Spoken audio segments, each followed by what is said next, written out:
everybody, Ethan Meyerson here, E. Meyerson on iStock Photo, and today I want to talk about one of the questions I get most often from stock photographers.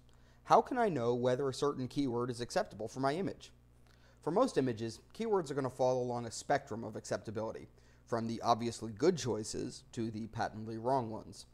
The ones on the ends of the spectrum are easy calls, of course. Include these, remove those.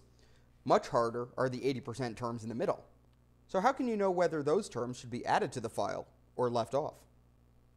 Usually the answer is simple. Use the keywording spectrum. The spectrum is a mental map of all the terms you might want to use and how appropriate each one is for the file. Let's look at an example. Here's a relatively new image with a couple of downloads. Okay, when you see this image, what's the first word that comes to mind? For me, it was binary. For you, it might be numbers or digital data or machine code. Those are all great choices. Those terms would be on the great end of that keyword spectrum.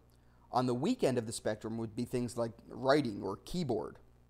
There are, of course, tens of thousands of terms that are so far off the bad end of the spectrum that they'd never even be considered, like dieting or France.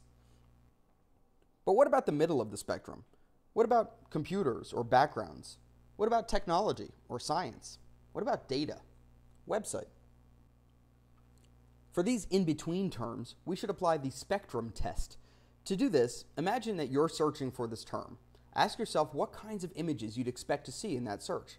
Then ask yourself how well your file would fit in with those. Let's look at technology. We could expect a good result set for technology to include all sorts of images. Computers and renders of white-hot lines of energy streaking across the globe, smartphones, touchscreens, and fields of ones and zeros. Does this image fit in with those kinds of images? You bet. Technology is a broad term, and lots of kinds of images fit into that search. How about science? When searching, you might expect the result set for science to include images of the physical sciences in action. Chemists performing chemistry, botanists performing botany, and parsec upon parsec of outer space. Would you expect to see binary code? It's certainly a less appropriate choice, and so it's lower on our spectrum. With every candidate term, do a little mental map of the spectrum. Data, computers, backgrounds, blue. Once you've got that mental image, choose a cutoff point and remove any term that falls below it. For me, for this image, the cutoff was right about here, around the word science. I was happy enough to allow digital display and computer language, but science seemed like too much of a stretch. I hope that helps you think about your keywords. See you next time.